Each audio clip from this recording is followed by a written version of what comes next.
अस्सलाम वालेकुम ख़वातीन हज़रात, मैं हूं आपका मेज़बान सुमैर। तो आज के नए प्रोग्राम में हम आपको खुश आमदीद कहते हैं। दोस्तों, आज भी हमारे पास बहुत ज़बरदस्त किस्म की ख़बरें हैं, बहुत ज़बरदस्त किस्म की अपडेट्स हैं। लेकिन सबसे पहले हम बात करेंगे हुमायूं सईद और यमुना ज़ैदी के ड्रामे जेंटलमैन के बारे में।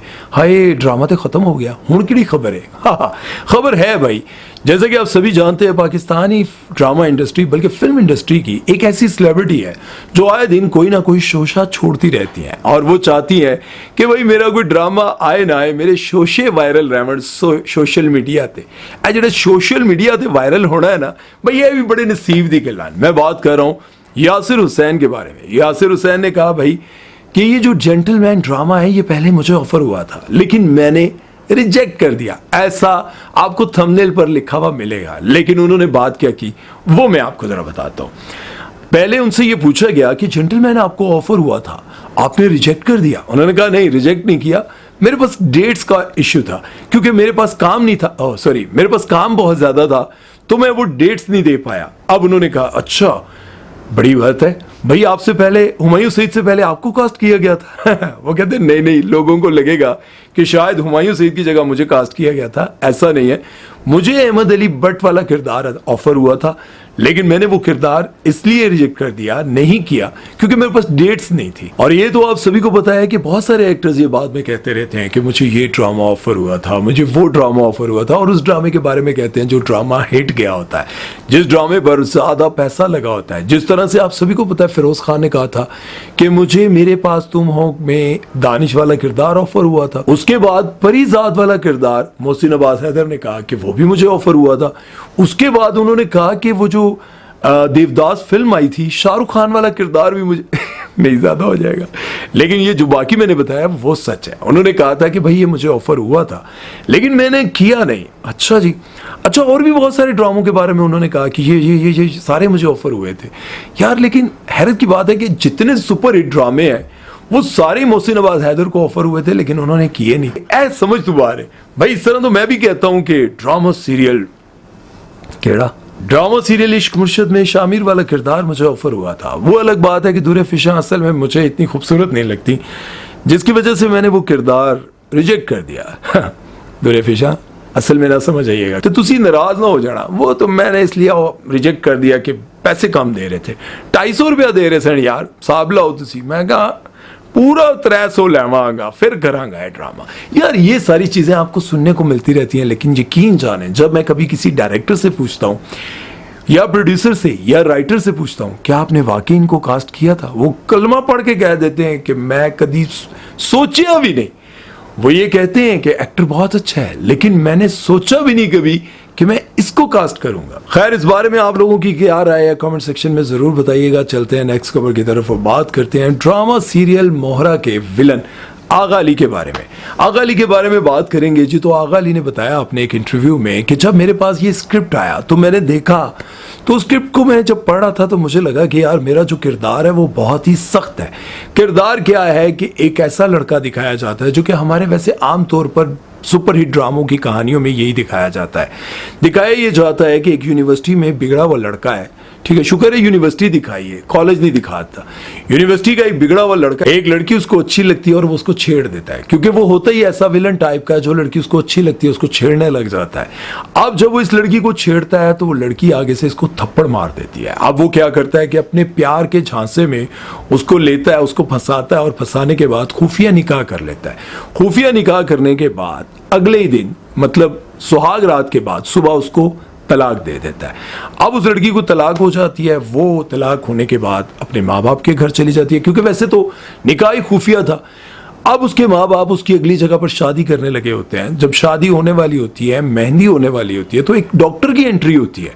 डॉक्टर आती है और कहती है कि तुमने अपने बेटे के साथ इस लड़की के साथ शादी की, ये तो प्रेग्नेंट है, ये तो मेरे पास आई थी अपना चेकअप करवाने के लिए। आप सोचे क्या धमाका हुआ होगा यार। ऐसी वाकई ये बाकी सारा सीन तो चले पिछली जितने भी हमारी स्टोरीज ड्रामे हैं उनसे मिलता जुलता है, लेकिन ये वाला सीन वाकई धमाकेदार था।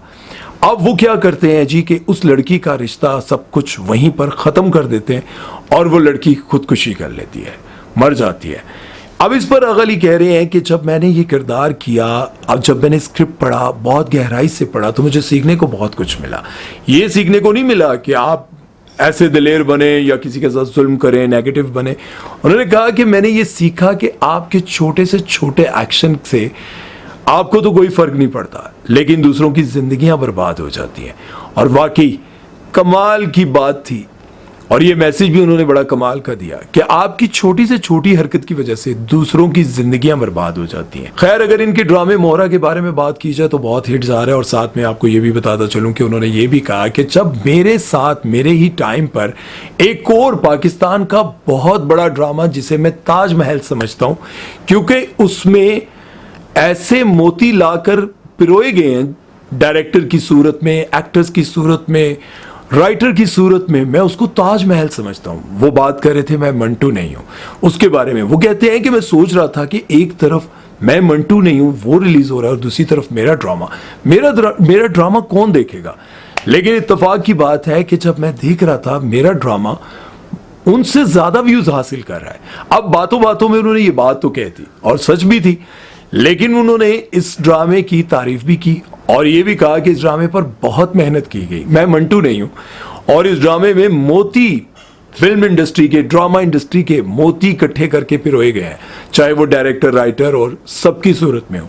लेकिन असल बात तो वो कर गए कि भाई मेरा ड्रामा उनसे बहुत आगे जा रहा है। अब आप लोगों ने ये ड्रामा देखा है तो मुझे ये बताएं कि इन दोनों में बेस्ट कौन सा है, मैं मंटू नहीं हूं या फिर मोहरा। अच्छा, अगर हम आप लोगों पर ये बात छोड़ते हैं कि एक तरफ एक ऐसा ड्रामा है जिसके एक एक फ्रेम पर बहुत ज्यादा मेहनत की गई है, उनके एक्टर से डायलॉग डिलीवरी बहुत अच्छी करवाई गई हो, बहुत ज्यादा रिहर्सल हुई हुई हो, उसकी डायरेक्शन एक बहुत ही नामवर डायरेक्टर से करवाई गई हो, राइटर पाकिस्तान के बेहतरीन बल्कि हाईएस्ट पेड राइटर हो और उनका एक नाम हो, इन सारी चीजों को लेकर देखा जाए तो मैं मंटू नहीं बनाया गया। और उसमें एक्टर्स भी अगर आप देखें तो फिल्म के बड़े बड़े एक्टर्स जैसे साइमा नूर, बाबर अली, आसिफ रजा मीर, और अगर छोटे एक्टर्स मतलब छोटे से मुराद एज में छोटे, सज्जल अली को आप ले लें, और भी बहुत सारे ऐसे लोग हैं, और पाकिस्तान के बहुत बड़े हीरो हुमायूं सईद।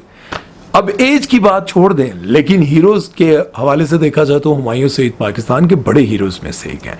ठीक है, तुसी फिर मिसाला मेरे को लैंड पे हो गई यार, शाहरुख खान सलमान खान, वो तो इनसे बड़े हैं। और दूसरी तरफ अगर देखा जाए ड्रामा सीरियल मोहरा की बात की जाए तो वो एक स्टार प्लस टाइप का ड्रामा है। ठीक है, लड़के ने लड़की को छेड़ा, थप्पड़ मारा, उसने उसको घेरा और सुहागरात मना ली, उसके बाद जो है वो प्रेग्नेंट हो गई, खुदकुशी हो गई, और उसके बाद उसकी बहन को पता चलता है कि फलां लड़के ने इसके साथ ये किया था। वो लड़की उसके घर में आ जाती है और वो बदला ले रही होती है। मतलब एक सिंपल सी कहानी है। स्टार प्लस में हम कई बार ऐसी कहानियां देख चुके हैं।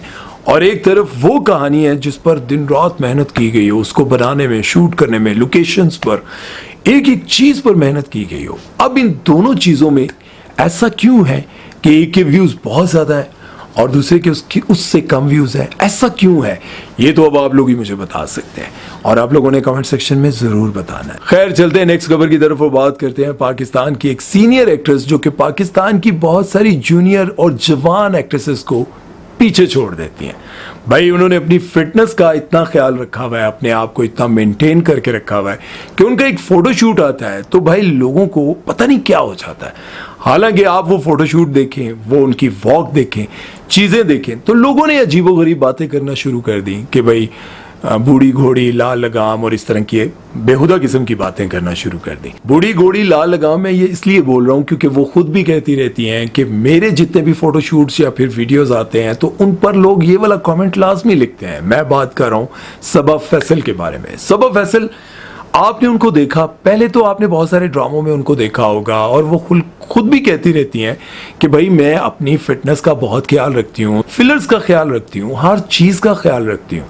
ठीक है, अब बहुत सारे लोगों को लग रहा है कि भाई ये बूढ़ी घोड़ी लाल लगाम और इस तरह की हरकतें वो जो कर रहे हैं ना, मुझे यूं लगता है कि वो 40 साल की उम्र में बुढ़े हो गए हैं या बुढ़िया हो गई हैं।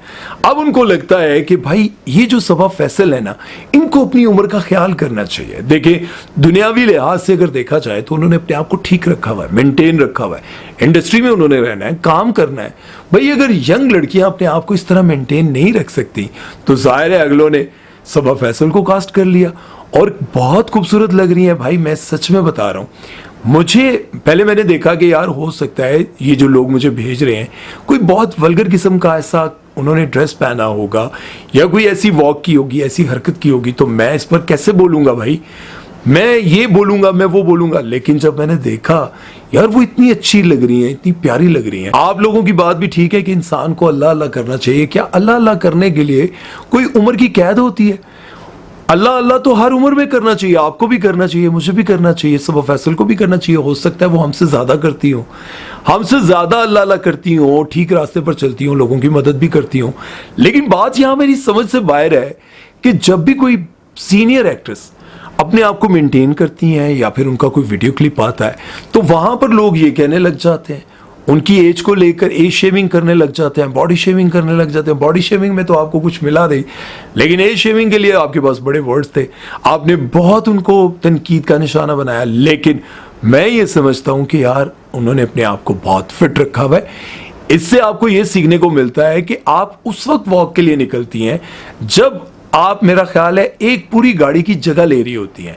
आपको वॉक करने के लिए भी एक तो ये होता है कि किसी बीमारी की वजह से कोई मोटापे का शिकार हो जाते, एक वो होता है कि जासा जासा वॉक करन जावांगी ते अदों जाना शुरू कर दें ते जदों वॉक भी ਤੁਹਾਡੇ ਕੋਲ तंग पै जाती है कि भाई छड़ दे, मेरे गिट्टे गुड्डे अगे वाजा करन लग पे, मैनू कित्थे मारन चली है। अब जब कोई आपकी एज की ऐसी खातून जो अपने आप को इतना फिट रखती हैं कि नौजवान मुंडे भी सोचते हैं काश मेरे को नंबर होए तो मैं यही कह दें तुसी बड़े सोहने लगदे हो मेरे पास होता तो मैं भी मैसेज कर देता कि सबा जी आप बहुत प्यारी लग रही हैं, फिट लग रही हैं।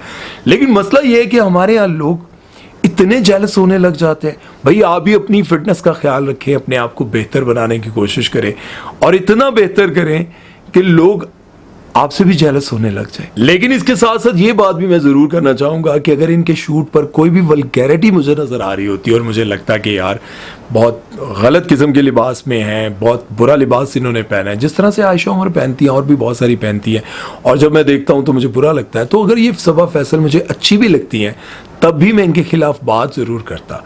लेकिन अब चूंकि उन्होंने बहुत डिसेंट सोबर किस्म का लिबास पहना है, अच्छी भी लग रही हैं, तो मैं तो इन्हों के हक ही बोलांगा। भाई तुसी दसो यार ਤੁਹਾਡੀ ਕੀ ਰਾਏ ਹੈ, ਕਮੈਂਟ ਸੈਕਸ਼ਨ ਵਿੱਚ ਜ਼ਰੂਰ ਦੱਸਣਾ ਮੈਨੂੰ। और आखिर दे जाते जाते मैं ਤੁਹਾਨੂੰ ਇਹ ਗੱਲ ज़रूर कहवांगा भाई कि यार ये जलना जो है ना ये ख़त्म करें अपने अंदर से। अपने अंदर से जब आप ये जेलसी ख़त्म करेंगे ना, आपका कोई रिश्तेदार है वो तरक्की कर रहा है, आप उसको देखकर जेलस होते हैं। आपका कोई रिश्तेदार है अच्छा खाता है पीता है, वो खूबसूरत है, उसके बच्चों की पर्सनालिटी अच्छी है, उसके बच्चों के मतलब मार्क्स अच्छे आते हैं, वो पढ़ने में अच्छे हैं, तो यार उसको दुआ दें। ये हर इंसान का अपना मुकद्दर, अपने बख्त होंदे ने यार, अपने नसीब होंदे ने, ते तुसी दूजियां कोल जल जल के अपना खून साड़ते रहंदे हो। अगे तुसी काले हो, तू होर काले हो जाओगे, फिर की होएगा मेरे काले मैं आपे बड़ा काला, रिंग लाइट बंद करा ना तो नजर ही मेरे दंद ही नजर आ रहे। लेकिन यार बात जरा समझने की कोशिश करें, अपनी जिंदगी को ना खुशगवार बनाएं। कोई कामयाब है उसको जाके मुबारक दें, मिले, वेल डन, शाबाश। कोई परेशान है उसकी परेशानी में उसका साथ दे, कोई खा रहा है उसको के माशाल्लाह अल्लाह तुम्हें और दे।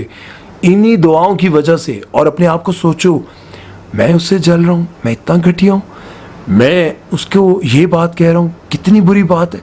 मैंने बहुत सारे लोगों को देखा वो सोशल मीडिया पर आकर किसी की माँ बहन को गाली देते हैं और बदले में उसको आकर लोग माँ बहन की गाली देते हैं और फिर 8-10 और आ जाते हैं उसको माँ बहन की गाली देने। देखें किसी को गाली देकर आप अपनी माँ बहन को गालियाँ पढ़वा रहे हैं, ये अच्छी बात नहीं है। उम्मीद है कि मेरी बातें आपको समझ आई होंगी। तकरीर तो मैं बहुत अच्छी करता, सुनया करो, ज़रा दिल में सुकून दिया करो, खुश रहा करो। ख्याल रखें अपना। सुमैर चौधरी को दीजिए इजाज़त। अल्लाह हाफ़िज़।